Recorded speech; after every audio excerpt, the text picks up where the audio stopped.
Hello everyone, welcome back to my channel. Ramanavami special ಪಾನಕ, ಮಜ್ಜಿಗೆ, ಆಮೇಲೆ ಕೋಸಂಬರಿ ಮಾಡಲೇಬೇಕು. ಅದೇ ಯಾವ ಥರ ನಾನು ಮಾಡಿದ್ದೀನಿ ಅಂತ ನಿಮ್ಮ ಜೊತೆ ಶೇರ್ ಮಾಡ್ತೀನಿ ಈ ಬ್ಲಾಗ್ಸ್ ವಿಡಿಯೋನ ಫುಲ್ ವಾಚ್ ಮಾಡಿ. ಇಷ್ಟ ಆದರೆ ಲೈಕ್, ಶೇರ್, ಕಮೆಂಟ್ ಮಾಡಿ. ಪೇಜ್ನ ಫಾಲೋ ಮಾಡ್ಕೊಳ್ಳಿ. ಫೇಸ್ಬುಕ್ ನೋಡ್ತಾ ಇದ್ದರೆ, ಯೂಟ್ಯೂಬ್ ಚಾನಲ್ನ ಸಬ್ಸ್ಕ್ರೈಬ್ ಮಾಡ್ಕೊಳ್ಳಿ. ಇಲ್ಲಿ ನೋಡಿ, ಮೊದಲಿಗೆ ನಾನು ಕೋಸಂಬರಿನ ಮಾಡ್ಕೋತಾ ಇದ್ದೀನಿ. ಕೋಸಂಬರಿಗೆ ನಾನು ಹೆಸರು ಬೇಳೆನ ನೆನೆಸಿ ಇಟ್ಟಿದ್ದೆ. ಅದಕ್ಕೆ ನಾನು ಕೊತ್ತಂಬರಿ ಸೊಪ್ಪು, ಆಮೇಲೆ ಸೌತೆಕಾಯಿ, ಕ್ಯಾರೆಟ್ ತುರಿದು ಇಟ್ಕೊಂಡಿದ್ದೀನಿ. ಸೌತೆಕಾಯಿ ಸಣ್ಣಗೆ ಹೆರ್ಸ್ಕೊಂಡಿದ್ದೀನಿ, ಕೊತ್ತಂಬರಿ ಸೊಪ್ಪನ್ನು ಸಣ್ಣಗೆ ಹೆರ್ಸ್ಕೊಂಡಿದ್ದೀನಿ.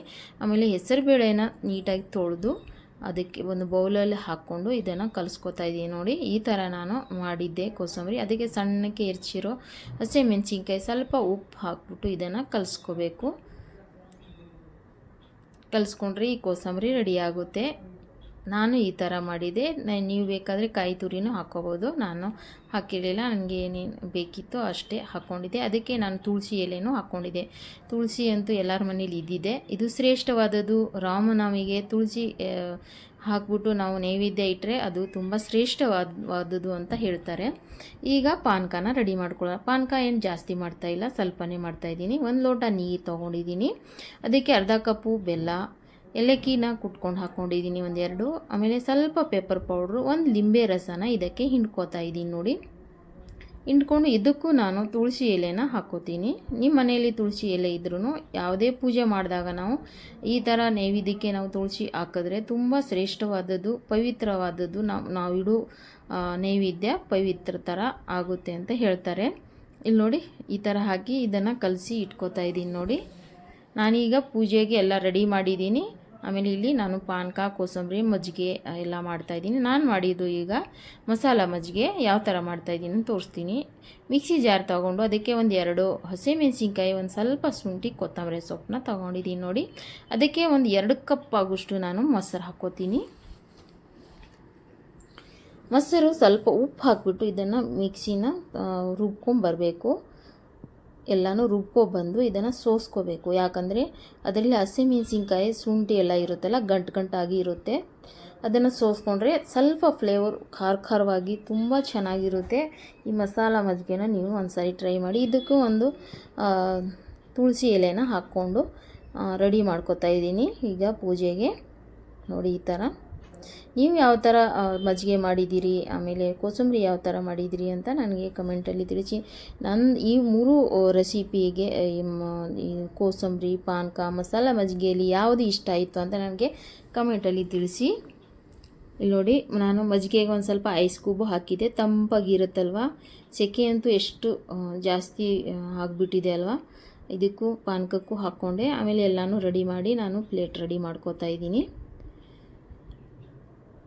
ಇಲ್ಲಿ ನೋಡಿ, ಹಾಕ್ಕೊಂಡು ಪ್ಲೇಟ್ ರೆಡಿ ಆಯಿತು. ಎಲ್ಲದಕ್ಕೂ ನಾನು ತುಳಸಿ ಎಲೆನ ಇಟ್ಟು ನೈವೇದ್ಯಕ್ಕೆ ಇಟ್ಟಿದ್ದೆ ಪೂಜೆ ಮಾಡುವಾಗ. ಈಗ ರೆಡಿಯಾಗಿದೆ, ನಾನು ಪೂಜೆ ಮಾಡೋಕ್ಕೆ ಇಡ್ತಾಯಿದ್ದೀನಿ ಎಲ್ಲ ನೈವೇದ್ಯ ಮಾಡಿ.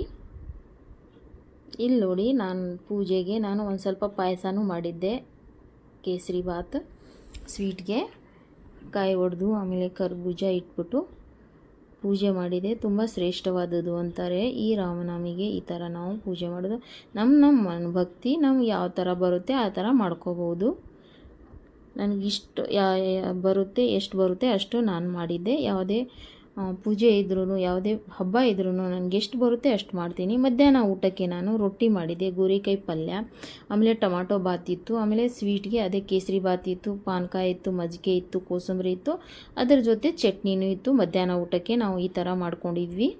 ಆಮೇಲೆ ಸಂಜೆ ಟೈಮಲ್ಲಿ ನಾನು ಆಂಜನೇಯ ಸ್ವಾಮಿ ಟೆಂಪಲ್ಗೆ ಹೋಗಿದ್ವಿ ನಾವು ಎಲ್ಲರೂ ಫ್ಯಾಮ್ಲಿ. ಅಲ್ಲೇ ನಾಗರಬಾವಿಗೆ ಅಲ್ಲಿ ಒಂದು ಆಂಜನೇಯ ಟೆಂಪಲ್ ಇತ್ತು, ಅಲ್ಲಿ ಹೋಗಿದ್ವಿ. ಹೋಗಿ ಅಲ್ಲಿ ಒಂದು ಸ್ವಲ್ಪ ವಿಡಿಯೋ ಮಾಡೋಕ್ಕೆ ಬಿಡ್ತಾ ಇರಲಿಲ್ಲ. ದೂರದಿಂದನೇ ಒಂದು ಸ್ವಲ್ಪ ಕ್ಯಾಪ್ಚರ್ ಆಯಿತು ನನ್ನ ವಿಡಿಯೋಗೆ. ದೂರದಿಂದನೇ, ಹತ್ತಿರದಿಂದ ತೋರ್ಸೋಕ್ಕಾಗಲಿಲ್ಲ. ಈ ಥರ ನೋಡ್ಕೊಳ್ಳಿ ನೀವು, ಅದು ದರ್ಶನ ಮಾಡ್ಕೊಳ್ಳಿ ಆಂಜನೇಯ ಸ್ವಾಮಿದು. ಅಲ್ಲಿ ಫೋಟೋ ತಗೊಂಡು ಕೆಳಗಡೆ ಬರ್ತಾಯಿದೆ. ಹಂಗೆ ಬರ್ತಾ ನಾನು ಚಿಕ್ಕ ವಿಡಿಯೋ ಮಾಡಿದ್ದೆ. ಯಾವ ಥರ ಅನ್ನಿಸ್ತು ಈ ವಿಡಿಯೋ ಅಂತ ಕಮೆಂಟಲ್ಲಿ ತಿಳಿಸಿ. ಇಷ್ಟ ಆಯ್ತಾ ಇಲ್ವಾ ಅಂತ. ನೀವು ಯಾವ ದೇವಸ್ಥಾನಕ್ಕೆ ಹೋದ್ರಿ? ರಾಮನವಮಿಗೆ ನಾವು ರಾಮನ ದೇವಸ್ಥಾನ ಇಲ್ಲಿ ಹತ್ತಿರ ಇರಲಿಲ್ಲ, ನಾವು ಆಂಜನೇಯ ಸ್ವಾಮಿ ದೇವಸ್ಥಾನಕ್ಕೆ ಹೋಗಿದ್ವಿ. ಅಲ್ಲೇ ಎಲ್ಲ ನೀಟಾಗಿ ಪೂಜೆ ಮಾಡಿದರು. ತುಂಬ ಭರತನಾಟ್ಯ ಅದೆಲ್ಲ ನಡೀತಾ ಇತ್ತು.